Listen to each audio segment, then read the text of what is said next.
Saudara-saudari yang dikasihi Tuhan, salam kasih kerahiman Allah. Berjumpa lagi dengan program Api Karunia Tuhan, topik De Verbum, sesi ke-9, Kitab Suci dalam Kehidupan Menggereja. Sesi ini akan menjadi sesi yang terakhir dari rangkaian topik De Verbum. Kita akan mendengarkan bagaimana ilham Roh Kudus melalui para penulis Injil, melalui para ahli kitab suci, menuntun kita untuk menangkap sabda dan kehendak Tuhan, guna memperbarui hidup kita. Selamat mendengarkan, selamat merenungkan, dan selamat berdoa.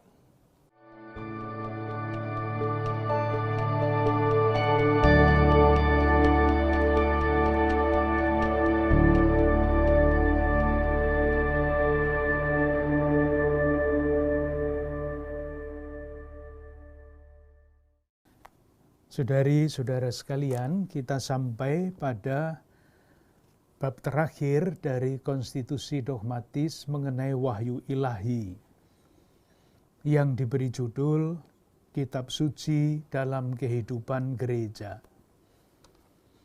Seperti perjumpaan yang lalu, saya ingin menyampaikan hal-hal pokok dari masing-masing artikel, masing-masing nomor. Lalu nanti pada bagian berikutnya akan diberikan contoh-contoh yang diharapkan dapat menjelaskan apa yang dikatakan di dalam konstitusi itu. Intinya, kalau nanti mau membaca keseluruhan dari konstitusi itu, pesan dasarnya adalah tidak mengenal kitab suci berarti tidak mengenal Kristus. Itu saja sebetulnya. Lalu karena tidak mengenal kitab suci berarti tidak mengenal Kristus, padahal Kristus adalah pokok iman kita, lalu iman kita juga tidak akan semakin kuat atau semakin menyegarkan kalau kita tidak membaca kitab suci. Nomor 21 diberi judul Gereja Menghormati Kitab-Kitab Suci. Menghormati ya pasti. Intinya begini, kitab suci dan tentu saja tradisi suci adalah norma iman tertinggi. Ini penting, kitab suci dan tentu saja penafsiran oleh magisterium gereja adalah norma iman tertinggi. Artinya apa? Ukuran iman. Dikutip di sana surat kepada orang Ibrani bab 4 ayat 12 yang bunyinya begini. Oleh karena itu, bagi kitab suci, berlakulah secara istimewa kata-kata, memang sabda Allah penuh kehidupan dan kekuatan. Sabda Allah penuh kehidupan dan kekuatan. Catatan kecil, kalau kita membaca sabda Allah, itu tentu tulisan kitab suci, tetapi di balik itu adalah pribadi Yesus Kristus. Jangan pernah lupa itu. Kemudian di dalam Kisah Para Rasul bab 20 ayat 32, ini ada satu kalimat yang menarik. Di tempat lain juga menarik, tetapi dalam konteks ini saya akan membacakan kenapa ini menjadi menarik. Dalam perpisahan dengan para penatua Efesus, Paulus itu mengatakan begini, dan sekarang aku menyerahkan kepada Tuhan, menyerahkan kamu kepada Tuhan dan kepada firman kasih karunia-Nya. Melihat istimewanya, mestinya kalau berpikir biasa, artinya tidak tanpa kesulitan, bunyinya mesti begini. Dan sekarang aku menyerahkan kamu kepada Tuhan, itu jelas, dan menyerahkan firman kasih karunia kepadamu. Maksudnya firman itu diserahkan kepada para penatua untuk diwartakan. Tetapi di sini kalimatnya lain. Sekarang aku menyerahkan kamu kepada Tuhan, jelas, dan kepada firman kasih karunia-Nya yang berkuasa membangun kamu dan menganugerahkan kepada kamu bagian yang ditentukan bagi semua orang yang telah dikuduskannya. Jadi para penatua itu diserahkan kepada firman. Karena apa?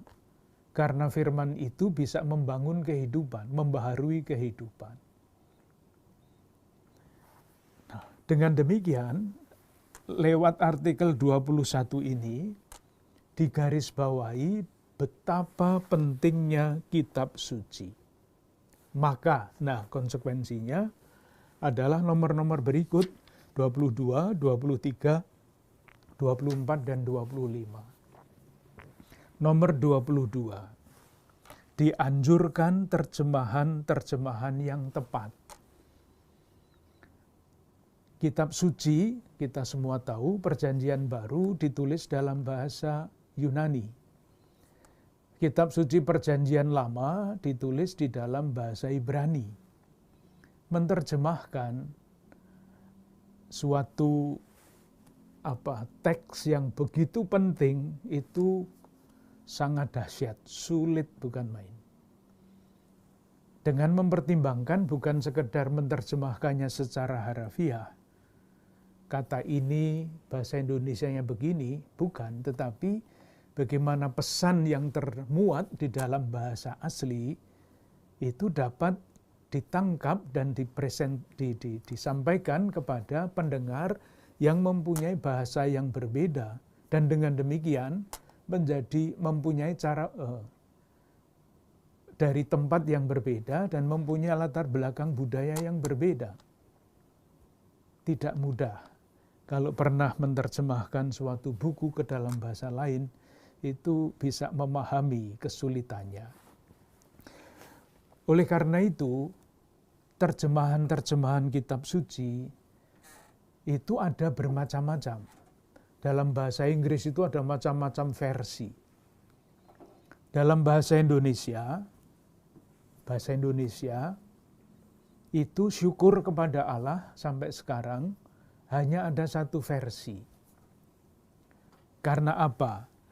Sebelum tahun 70-an, Gereja Katolik itu mempunyai ahli-ahli kitab suci yang menerjemahkan sendiri. Saudara-saudara kita, Gereja Protestan, mempunyai ahli-ahli yang menerjemahkannya sendiri.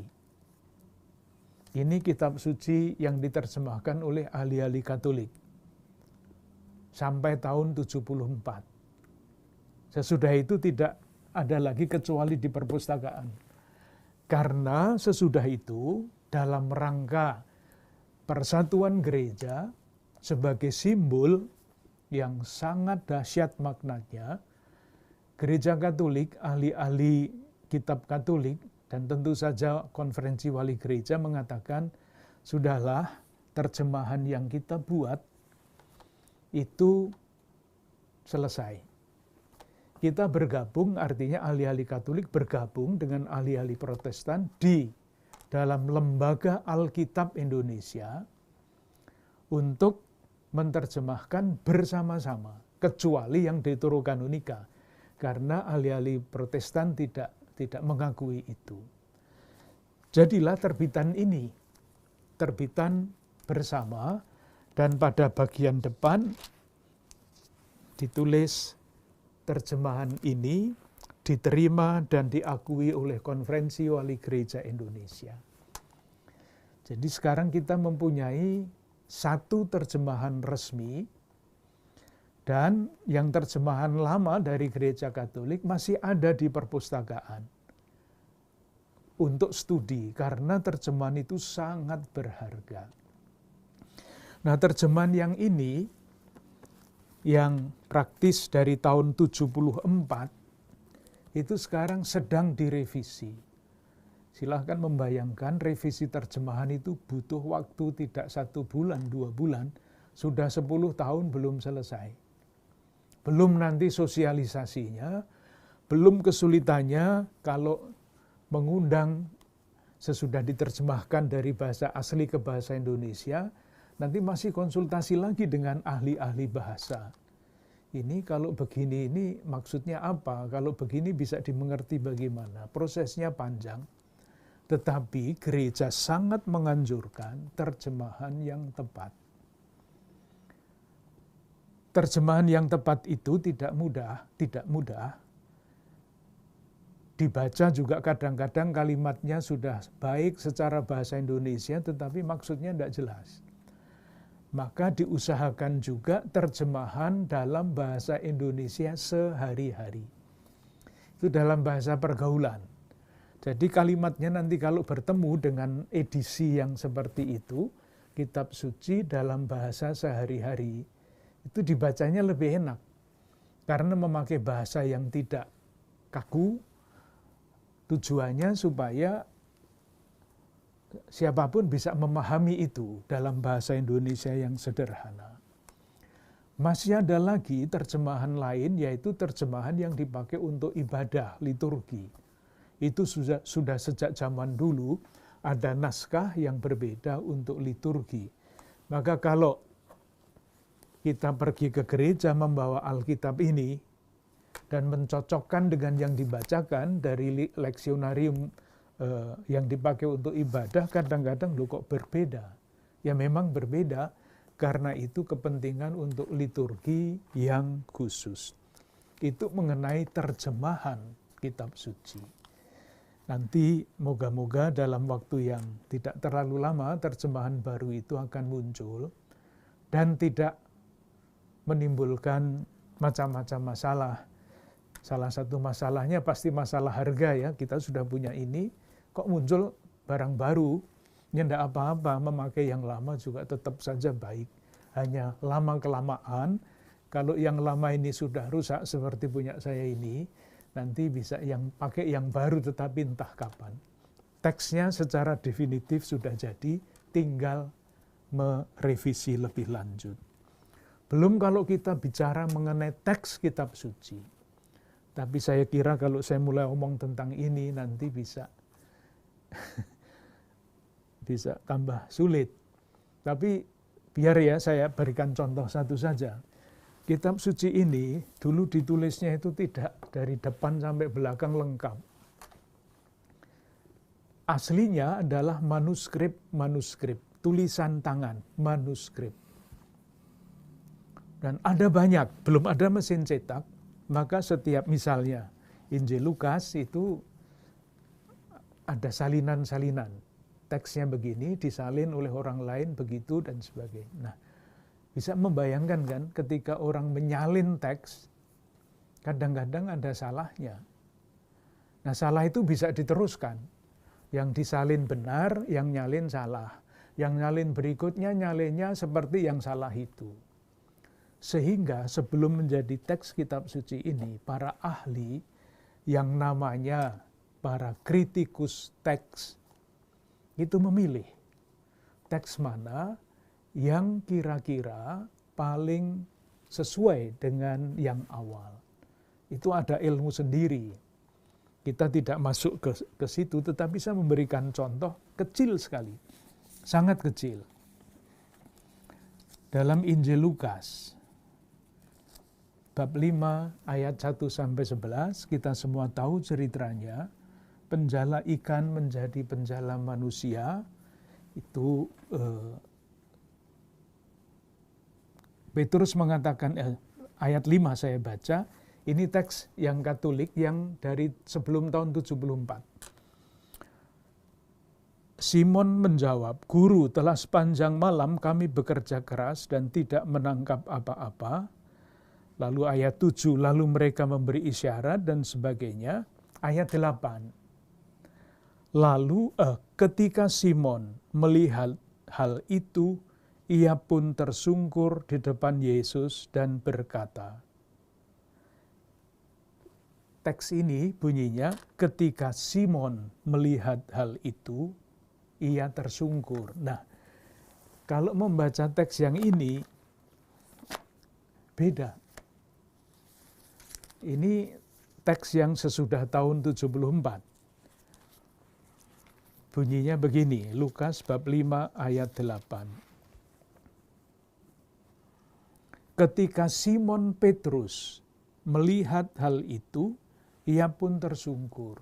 Yang teks sebelumnya hanya Simon, yang teks sesudah tahun 70, Simon Petrus. Mengapa ada perbedaan itu? Bukan salah cetak, tetapi karena teks yang dipakai untuk menyusun teks ini, yang dulu dianggap ini yang paling benar, yang didukung oleh sekian banyak manuskrip yang dikenal, itu ternyata sesudah itu ditemukan suatu teks lain yang rupa-rupanya lebih asli.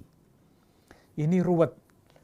Kalau tidak tahu tidak apa-apa, kita percaya kepada Tuhan yang menyelenggarakan ini semua. Jadi masalah teks itu saja sudah ruwet, maka kalau kita mendengar debat-debat di media sosial mengenai ayat ini begini, itu terlalu sederhana bagi pemahaman gereja Katolik. Terlalu sumir, terlalu di permukaan, itu tidak ngerti masalah-masalah, atau pendapatnya atau latar belakangnya memang sangat berbeda. Maka tidak perlu ditanggapi barang-barang seperti itu. Yang nomor 23, nomor 22 terjemahan, yang nomor 23 itu kerasulan para ahli Katolik. Nah, intinya adalah ini. Perwahyuan Yesus itu perwahyuan yang puncak terakhir. Ditulis di dalam kitab suci, tetapi memahami Yesus Kristus itu tidak selesai dengan penulisan kitab suci. Maka muncullah ahli-ahli kitab suci. Peranannya adalah memberikan bantuan kepada orang beriman supaya lewat apa yang mereka selidiki, yang mereka renungkan, itu kita semua mempunyai pengertian yang semakin dalam tentang kitab suci. Rumusannya pada bab 2a nomor 23 itu adalah para ahli diharapkan menyelidiki sedemikian rupa sehingga membantu para pelayan sabda menerangi budi, meneguhkan kehendak, dan mengobarkan hati. Itu. Jadi tidak supaya semua orang beriman itu menjadi ahli kitab suci. Syukur kalau begitu. Tetapi yang pertama adalah para ahli itu diharapkan membantu para pelayan sabda menerangi budi, meneguhkan kehendak, mengobarkan hati untuk mengasihi Allah. Nah, sejauh dapat saya amati, waktu saya mulai belajar teologi dulu, semuanya itu diktat stensilan. Sekarang yang namanya buku-buku telaah mengenai kitab suci itu banyaknya bukan main. Itulah peranan para ahli untuk tujuan ini. Tetapi para ahli juga tidak hanya menulis buku, mereka juga mengajar. Saya pernah iseng bertanya kepada mahasiswa, bukan di sini, di tempat lain jauh dari Pulau Jawa ini. Waktu itu saya bertanya, saudara-saudara di Fakultas Teologi ini, kuliah apa yang paling Anda sukai? Dijawab. Lalu pertanyaan kedua, kuliah apa yang paling saudara-saudara tidak suka? Saya kaget bukan main pada waktu itu, karena jawabannya yang paling tidak disukai adalah kuliah kitab suci. Ketika saya tanya, lah kenapa? Karena yang mengajar itu seorang ahli, mungkin terlalu ahli ya, sehingga mengajarnya itu memakai istilah-istilah dalam bahasa asli, bahasa Ibrani, bahasa Yunani, yang mahasiswa-mahasiswa tidak ngerti apa-apa.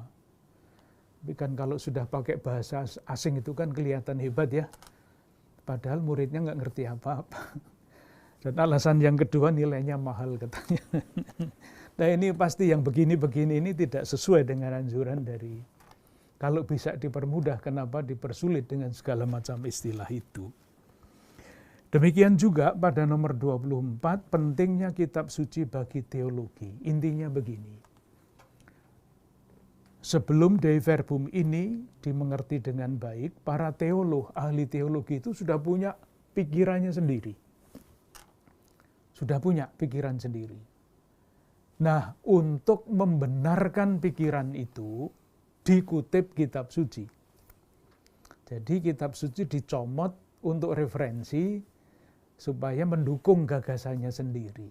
Nah, yang di sini itu maksudnya terbalik.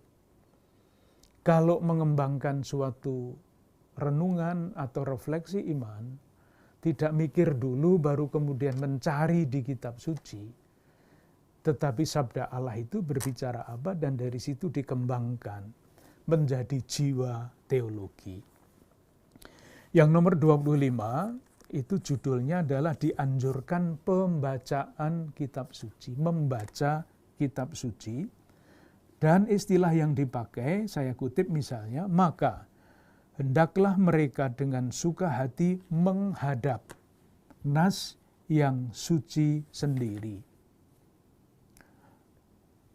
Bahwa doa harus menyertai pembacaan kitab suci. Nah, ketika kita bicara pada artikel berapa itu di depan, artikel 12 misalnya, judulnya adalah bagaimana kitab suci harus ditafsirkan, menafsirkan kitab suci. Pada artikel yang 25 itu bukan menafsirkan kitab suci, tetapi menghadap nas suci ini, membawanya di dalam doa. Sangat berbeda. Nah, harapannya para ahli yang dapat membantu kita tadi untuk menerangi budi, meneguhkan kehendak dan mengobarkan hati, itu sungguh-sungguh digunakan, peranan para ahli itu digunakan untuk membantu kita supaya bisa menghadap kitab suci. Sangat berbeda. Bacaan rohani itu bukan tafsir.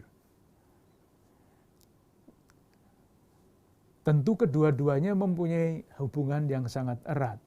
Kalau kita tidak tahu apa-apa tentang kitab suci, ya pasti tidak mudah untuk menghadap kitab suci. Tetapi ketika kita tahu lebih banyak mengenai kitab suci, dalam arti pengertian budi, nah dengan pengertian budi itu pasti kita bisa diteguhkan kehendak kita dan dikobarkan hati kita. Ada buku-buku yang sangat bagus dari para ahli yang menggunakan keahlian mereka untuk membantu. Jadi bacaan rohani, jadi bukan diktat ilmu tafsir kitab suci, tetapi menjadi bahan retret dan sebagainya. Itu banyak termasuk di dalam bahasa Indonesia. Itu yang dikatakan di dalam dokumen ini.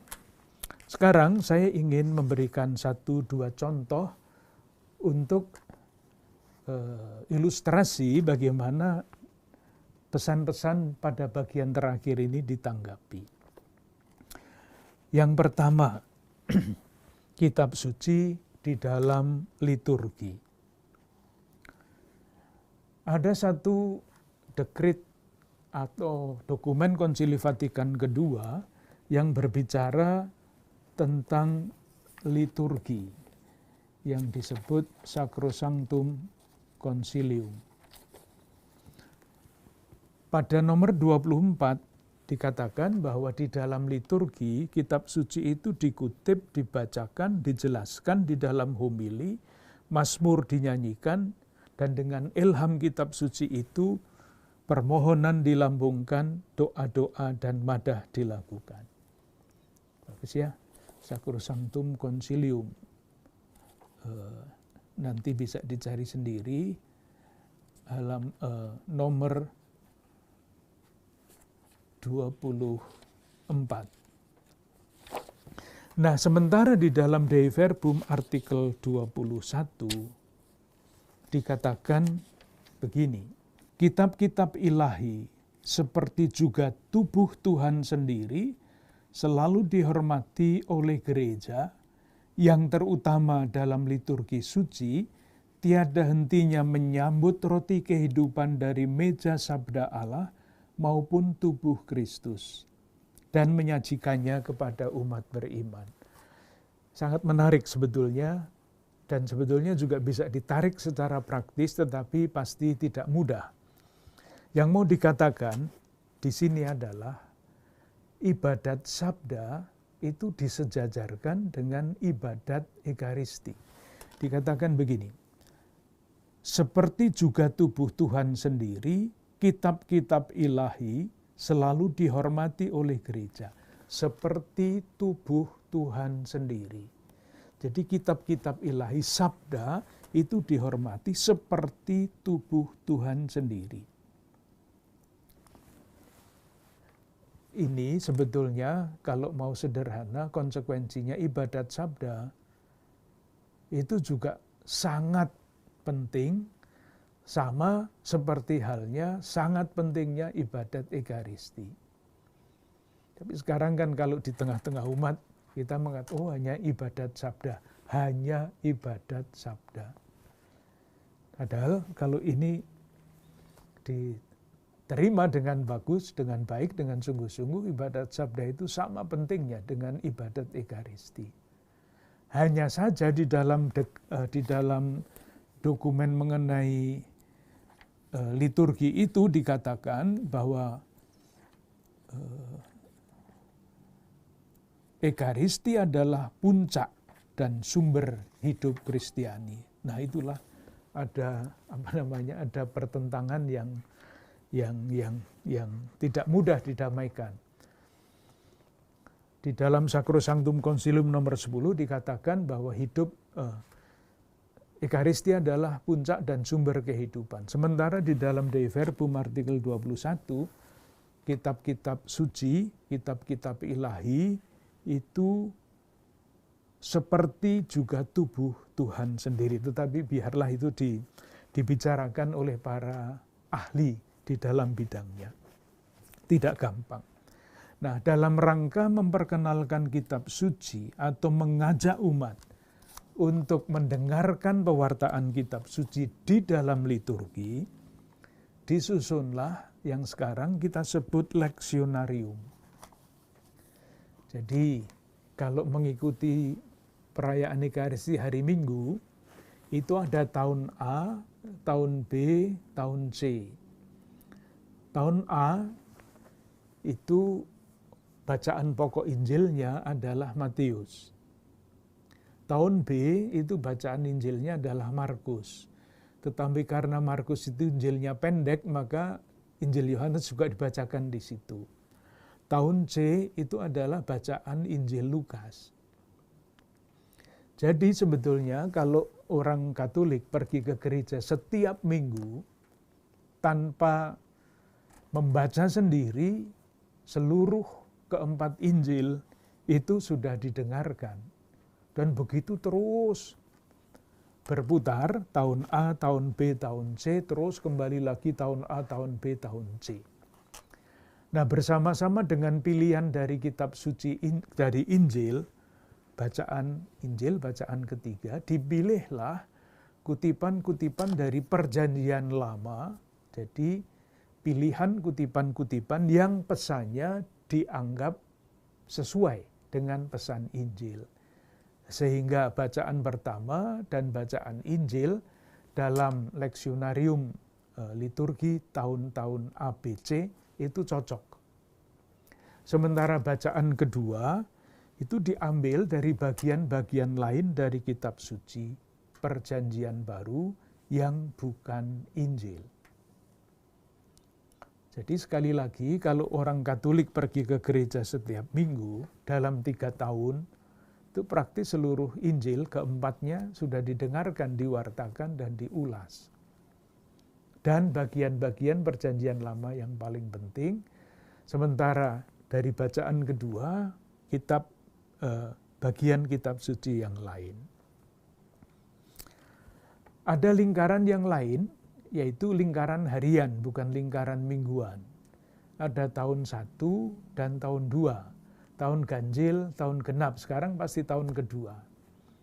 Sama, kalau umat Katolik pergi ke gereja setiap hari atau membaca lah sekurang-kurangnya renungan harian setiap hari menurut kalender kitab suci, kalender liturgi, maka dalam waktu 2 tahun sebagian terbesar dari kitab suci itu sudah terbacakan. Itu peranan kitab suci di dalam liturgi, sehingga liturgi itu mendapat inspirasinya dari kitab suci, dan pembangunan jemaat juga demikian.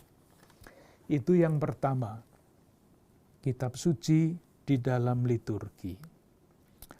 Yang kedua, nilai-nilai relatif di dalam kitab suci. Nilai-nilai relatif.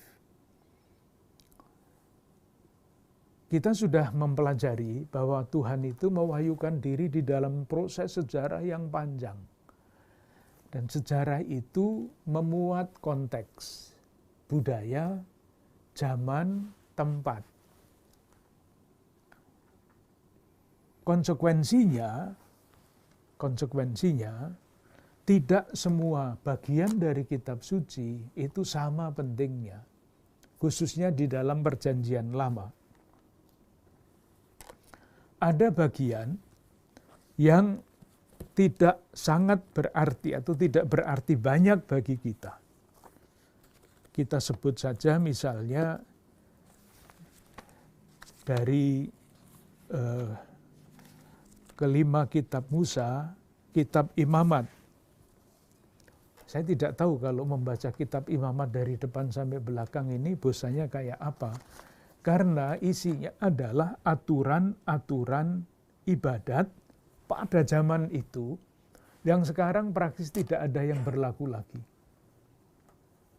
Maka saya kadang-kadang sungguh sangat kagum kalau bertemu dengan saudara dan mengatakan, Romo, saya sudah membaca Alkitab dari kitab Kejadian sampai kitab Wahyu, hebat bukan main. Jadi berarti sudah membaca ini semua. Apalagi kalau membaca kitab Tawarikh yang isinya itu silsilah. Tidak tahu apa yang ada yang diingat apa enggak sesudah membaca silsilah yang begitu panjang itu. Nah, harus dikatakan bagian-bagian yang seperti itu tidak sama pentingnya dibandingkan dengan bagian-bagian yang lain yang jauh lebih penting daripada itu. Selain itu, ada yang sebaliknya. Ada tulisan-tulisan kitab suci yang dulu tidak dianggap penting. Tetapi zaman berkembang, tulisan-tulisan itu menjadi sangat relevan. Khususnya misalnya diambil sebagai contoh kitab Amos. Amos di dalam tulisannya itu banyak bicara tentang keadilan sosial. Nah, masalah keadilan sosial itu sekarang kan sangat relevan dibicarakan di mana-mana. Oleh karena itu, mempelajari Nabi Amos menjadi sangat relevan sekarang ini. Di misalnya saya baca Amos bab 5 ayat 7 sampai 13. Hai kamu yang mengubah keadilan menjadi ipuh dan yang mengempaskan kebenaran ke tanah. Dia yang telah membuat bintang kartika dan bintang belantik, yang mengubah kekelaman menjadi pagi dan sebagainya. Dia yang menimpakan kebinasaan atas yang kuat, sehingga kebinasaan datang atas tempat yang berkubu. Kalau membaca ini, kita langsung akan merasa bahwa yang dikatakan di situ pun relevan pada zaman kita. Keadilan sosial adalah masalah kemanusiaan sejak zaman dulu. Bab 6 ayat 1, celakalah atas orang-orang yang merasa aman di Sion, atas orang-orang yang merasa tenteram di Gunung Samaria, dan selanjutnya. Misalnya itu. Jadi, kalaupun dikatakan bahwa kitab suci itu penting bagi kehidupan gereja, harus dibedakan mana yang terikat pada konteks zaman sehingga tidak relevan lagi, tetapi ada yang terikat konteks zaman tetapi tetap relevan untuk kita. Yang terakhir, kalau dikatakan kitab suci di dalam kehidupan gereja, kita juga bisa mengambil contoh yang sangat konkret. Misalnya apa? Saya akan memberikan contoh satu kecil, satu agak besar. Contoh kecil yang dapat mendorong gereja untuk terus mengusahakan keadilan. Saya akan mengutip Injil Markus bab 10.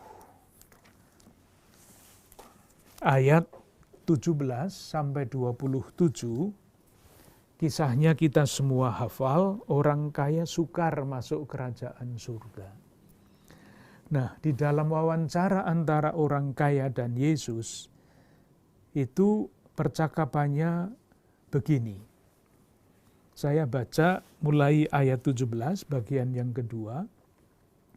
Guru yang baik, apa yang harus kuperbuat untuk memperoleh hidup yang kekal? Jadi, cita-citanya hebat, mau melakukan sesuatu yang perlu untuk hidup yang kekal. Jawab Yesus, mengapa kau katakan aku baik? Tidak seorang pun yang baik selain daripada Allah saja. Lalu Yesus mengutip, engkau tentu mengetahui perintah Allah. Ini perintah Allah dalam Taurat Musa. Jangan membunuh, jangan berzina, jangan mencuri, jangan mengucapkan saksi dusta, jangan mengurangi hak orang, hormatilah ayah dan ibumu. Ini kutipan. Lalu kata orang itu kepadanya, Guru, semuanya itu telah kuturuti sejak masa mudaku.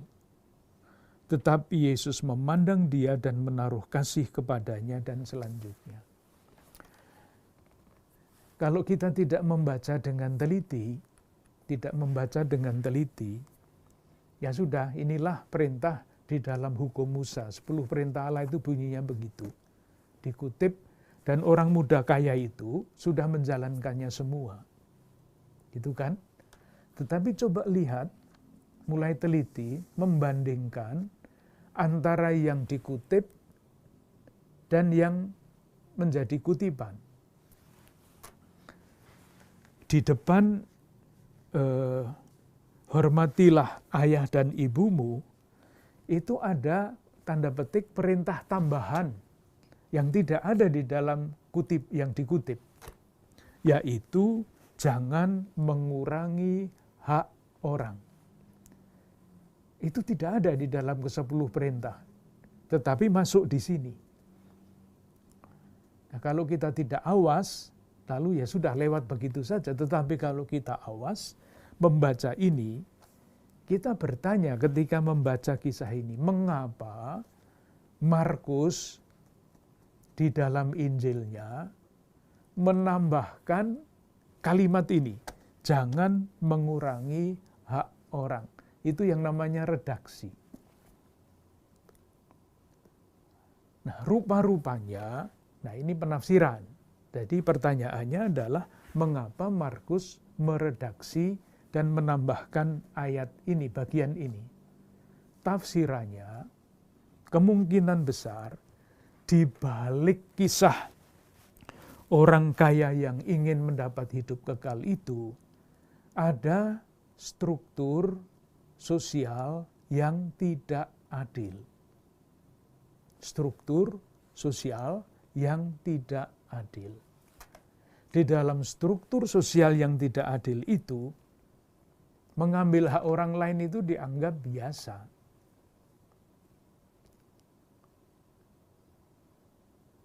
Di dalam zaman sekarang pun sama, mengambil hak orang lain di jalan ya, lalu lintas itu banyak sekali hak orang lain yang diambil begitu saja. Itu hanya di jalan, belum di tempat-tempat lain, di dalam dunia bisnis dan sebagainya, di dalam dunia pemerintahan dan sebagainya. Tetapi karena sudah biasa mengambil hak orang lain, tidak dianggap hal yang harus dikoreksi. Nah, sebetulnya orang muda yang kaya ini rupanya tidak sadar akan hal itu, bahwa dia itu menjadi kaya karena dia mengambil hak orang lain tanpa merasa bersalah. Maka Markus, karena gerejanya, jemaatnya membutuhkan pengetahuan itu, dia memasukkan kebiasaan yang tidak baik itu di dalam perintah Allah ini. Moga-moga tidak terlalu sulit. Nah, kalau ini dibaca dan dipahami dengan baik, menjadi inspirasi bagi gereja untuk tidak sekedar menyalahkan orang kaya.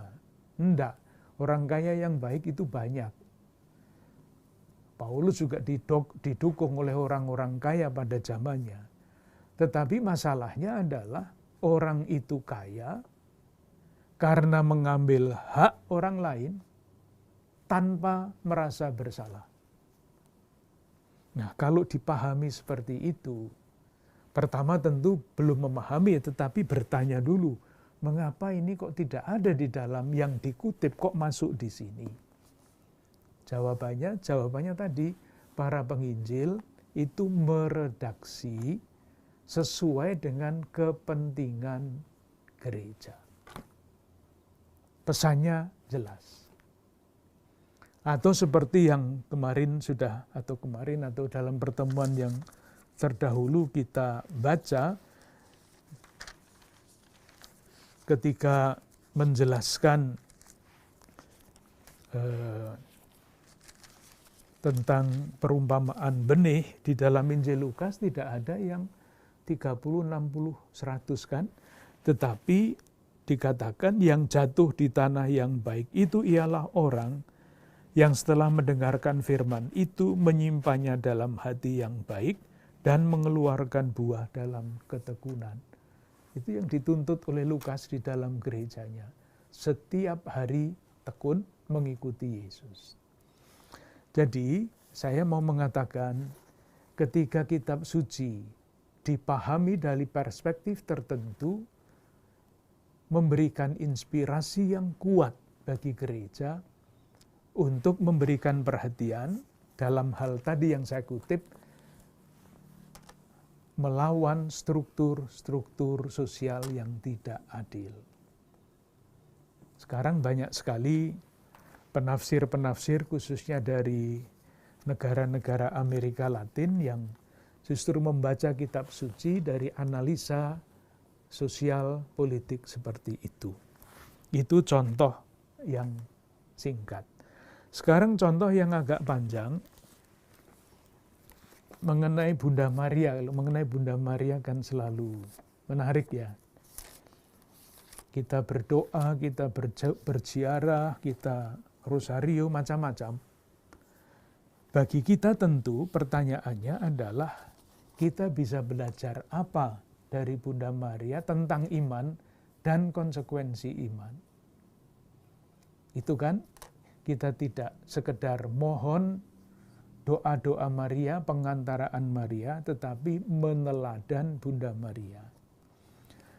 Salah satu contoh yang bisa diambil adalah nyanyian pujian Maria, Magnificat. Sering kita nyanyikan, sering kita dengar dinyanyikan, menjadi inspirasi bagi para pengarang musik, komposer untuk membuat komposisi-komposisi yang mentakjubkan. Injil Lukas bab 1 ayat 46 sampai 56. Saya tidak akan membaca agak panjang, akan memberi latar belakang supaya nanti kalau mendaraskan Kidung Bunda Maria, pesan-pesan ini dan latar belakang ini bisa memperkaya penghayatan kita akan kidung atau nyanyian pujian Maria ini. Di dalam teks kitab suci kita sekarang, nyanyian ini memang diberi judul nyanyian pujian Maria. Nah, kalau kita mengerti begitu saja, lalu kesimpulan kita ini Bunda Maria yang mengarang nyanyian ini. Jawabannya tidak. Pasti bukan Bunda Maria yang mengarang lagu ini. Karena apa? Karena teks seperti ini, nyanyian pujian seperti ini sudah ada di dalam Perjanjian Lama. Kalau membaca referensi di bawah ayat 56 itu ditunjukkan. Ayat 46 sampai 55 itu ada di dalam kitab pertama Samuel bab 2 ayat 1 sampai 10. Jadi sudah dinyanyikan oleh Hana, ibunya Samuel. Jadi sekali lagi pasti bukan karangan Bunda Maria. Lalu pertanyaannya ialah, dari mana asal-usul lagu ini? Ceritanya panjang. Singkatnya begini. Lagu ini, pujian seperti ini, adalah nyanyian yang sangat populer di lingkungan komunitas yang biasa disebut orang-orang miskin Yahweh. Itu istilah teknis, orang-orang miskin Yahweh. Siapa mereka ini? Orang-orang miskin Yahweh ini harus kembali kepada sejarah. Secara singkat begini, kalau masih ingat, pada tahun 587 sebelum Masehi, itu kerajaan Yehuda dikalahkan oleh Raja Babel. Itu historis, 587 sebelum Masehi. Semua penduduk diangkut ke Babilonia, dibuang. Maka disebut pembuangan Babilonia. Tinggal di sana. Nah, 50 tahun kemudian, Babilonia dikalahkan oleh kerajaan Persia. Politik kerajaan Persia ini berbeda. Kalau kerajaan Babilonia itu membuang orang, Raja Persia memulangkan orang. Orang-orang Yahudi yang berada di pembuangan diberi izin untuk kembali ke tanah air mereka. Tetapi ternyata tidak semua mau kembali. Kenapa? Ada beberapa sikap yang berbeda. Yang pertama, orang-orang yang merasa bahwa dosa mereka sudah terlalu besar, sehingga tidak bisa diampuni lagi. Dibuang itu berarti diseksa karena dosa-dosanya yang terlalu besar. Putus asa. Yang kedua, faham pada waktu itu, kalau dua bangsa berperang itu yang berperang adalah yang di atas dewa-dewi mereka. Ternyata Yahweh kalah dengan dewa-dewi Babilonia. Maka apa gunanya kembali kepada Yahweh yang kalah itu? Yang ketiga adalah orang-orang hebat yang selama pembuangan tidak hanya meratapi nasib, tetapi berjuang. Ada yang menjadi bupati, ada yang selama 50 tahun menjadi pedagang besar, sudah nyaman tinggal di Babilonia. Untuk apa kembali ke tanah terjanji? Kalau di sini kami sudah merasa senang, nyaman. Nah, yang keempat adalah orang-orang yang tetap berpegang pada janji Allah. ketika mereka diberi izin untuk kembali ke Palestina, mereka menggunakan kesempatan itu. Tanpa modal, modalnya adalah janji. Mereka membangun kembali tanah yang sudah porak-poranda itu.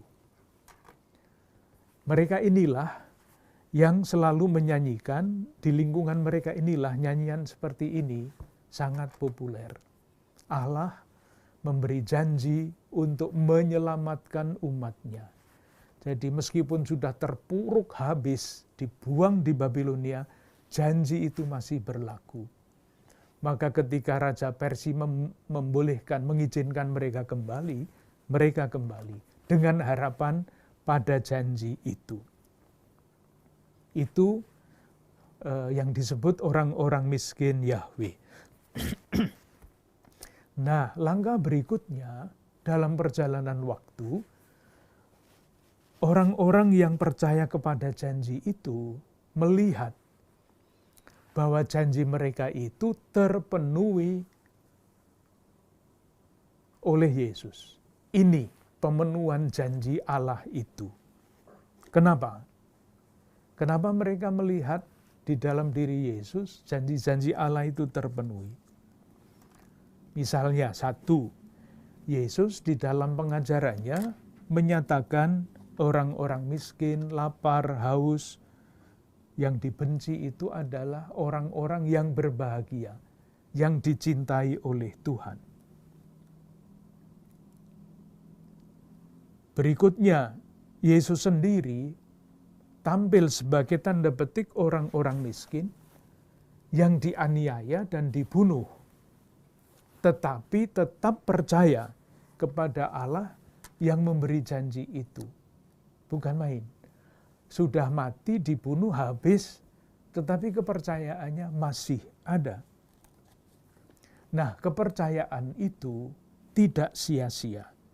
Karena akhirnya Yesus dibangkitkan oleh Allah menjadi juru selamat seperti yang dijanjikan.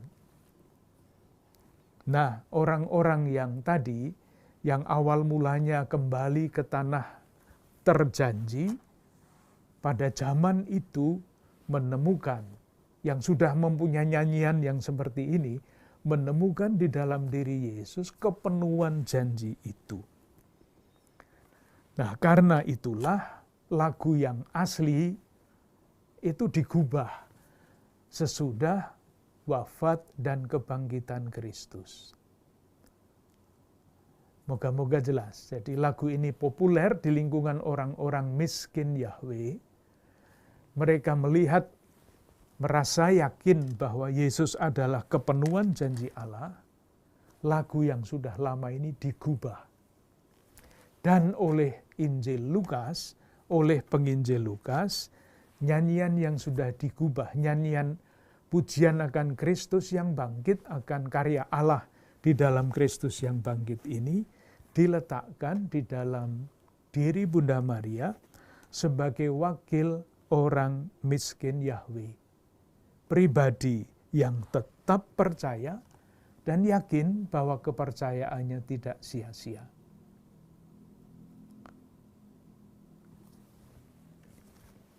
Itu yang mengenai asal-usul dari nyanyian ini dan mengapa Bunda Maria dibuat atau Lukas meletakkan nyanyian ini pada mulut Maria untuk menampilkan Maria sebagai orang yang tetap percaya dan kepercayaan itu tidak akan sia-sia. Nah, kalau demikian, lalu apa yang dapat kita amati di dalam kidung ini? Kalau melihat saja strukturnya dari kidung ini, ada suatu pergeseran. Dari yang pertama, mengamati ya, kataku, aku itu dominan. Jiwaku memuliakan Tuhan, hatiku bergembira, akan menyebut aku bahagia, dan seterusnya. Pusatnya pada aku. Nah, ketika nyanyian ini berkembang, akunya mulai mundur. Kalau membaca mulai ayat 49, akunya masih ada tetapi tidak di kalimat paling depan, karena yang Maha Kuasa telah melakukan perbuatan besar kepadaku. Rahmat-Nya turun-temurun. Ia memperlihatkan. Ayat 52, iya. Ayat 53, iya. Ayat 54, iya. Jadi rupa-rupanya kita bisa membaca ketika seorang menyanyikan kidung pujian ini, pusat perhatian itu berubah. Dari aku menjadi ia. Ia adalah Allah.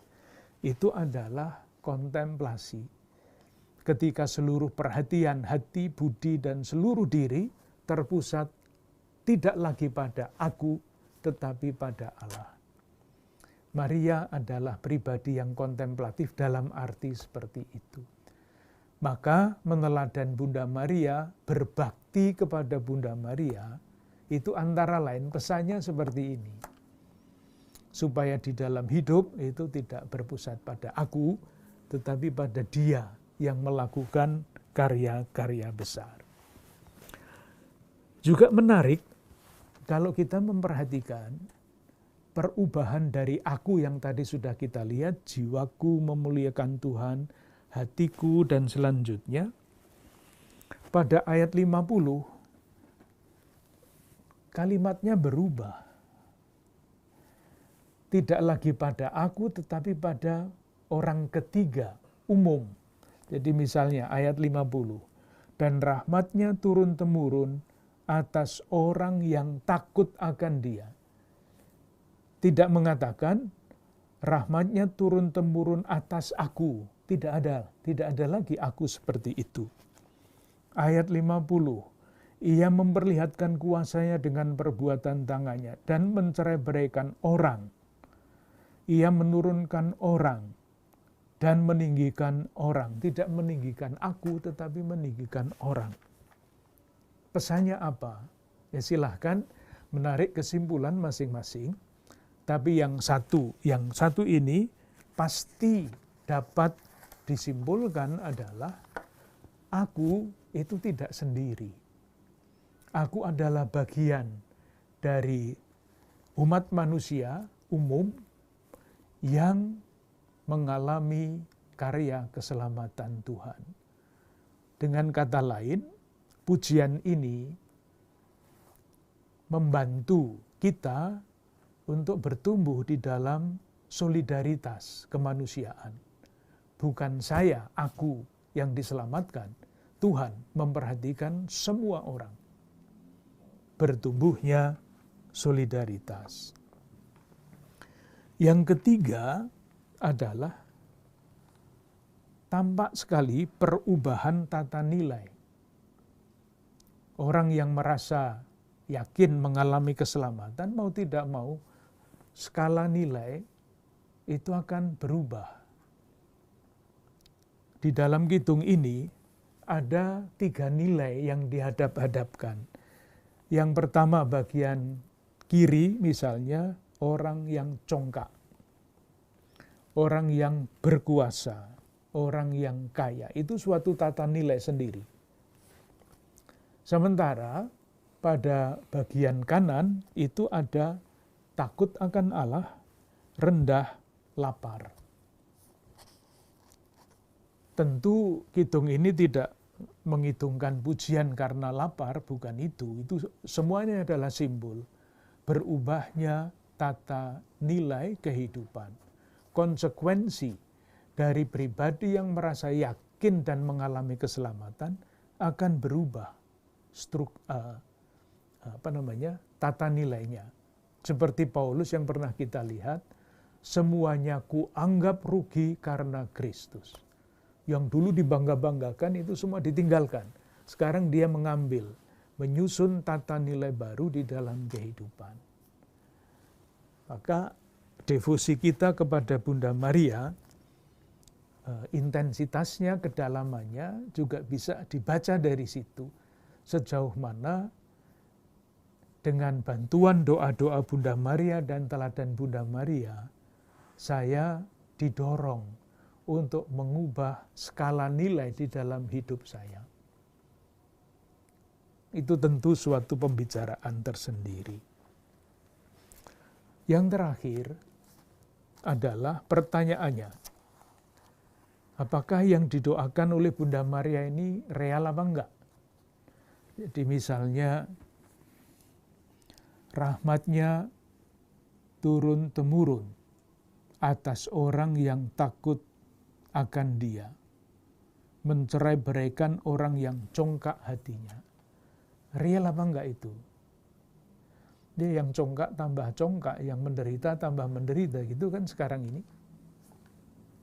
Atau yang berikutnya, menurunkan orang yang berkuasa, meninggikan orang yang rendah. Ada apa enggak yang kayak gitu itu? Susah dilihat, mungkin tidak ada. Dan selanjutnya, pertanyaannya, kenapa Bunda Maria bisa berhitung seperti itu? Orang-orang miskin bisa menghitungkan ini kalau realitas hidup mereka itu sangat berbeda. Jawabannya, itulah yang namanya pengharapan. Seperti sudah selalu saya katakan, harapan itu tidak sama dengan optimisme. Optimisme itu hitung-hitungan manusia. Melihat situasi begini, analisa begini, saya optimis. Nanti dan sebagainya. Nah, kalau yang dioptimismekan itu tidak menjadi kenyataan, hancurlah optimisme itu menjadi pesimisme. Harapan itu lain. Harapan itu landasannya pada janji Allah yang tadi kita ulang-ulang terus itu. Dalam satu kalimat, sebagai penutup, mengutip surat Rasul Paulus, Ia yang telah memulai karya yang baik akan menyelesaikannya. Harapan itu landasannya iman. Akan Allah yang berkarya akan menyelesaikan karyanya itu. Nah, harapan seperti ini membebaskan kita dari kesombongan. Satu, mudah sekali orang sombong kan? Kalau ada sesuatu yang berhasil di dalam gereja, di dalam usaha kita tidak boleh sombong-sombong. Karena Allah sebetulnya yang berkarya itu, bukan saya. Yang kedua, harapan seperti ini juga membebaskan kita dari putus asa. Kalau gagal terus, realitas kejahatan lebih kuat daripada kebaikan, kebohongan daripada kebenaran, itu kita bisa putus asa. Nah, harapan seperti ini membebaskan kita dari putus asa. Karena apa? Itu tadi landasannya iman. Ia yang telah memulai karya yang baik akan menyelesaikannya juga. Dengan demikian, meneladan Bunda Maria mestinya membuahkan keutamaan seperti itu. Jadi tidak sekedar memohon, itu juga bagus, itu juga penting. Mohon doa, mohon pengantaraan, tetapi meneladan Bunda Maria. Nah, untuk menutup semua rangkaian ini, saya mengutip surat Rasul Paulus kepada jemaat di Korintus bab 15 ayat 58. Apa artinya berharap, hidup di dalam pengharapan? Karena itu, saudara-saudaraku yang kekasih, berdirilah teguh, jangan goyah, dan giatlah selalu di dalam pekerjaan Tuhan. Sebab kamu tahu bahwa dalam persekutuan dengan Tuhan, jerih payahmu tidak sia-sia. Terima kasih.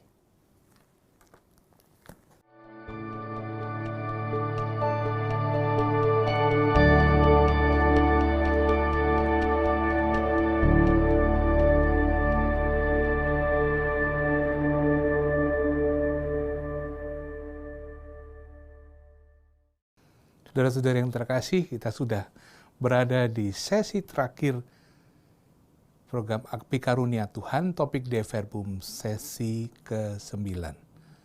Sebagai sesi penutup, kita sudah mendengarkan bagaimana sabda Tuhan akan terus diwartakan menjadi kabar gembira hingga akhir zaman.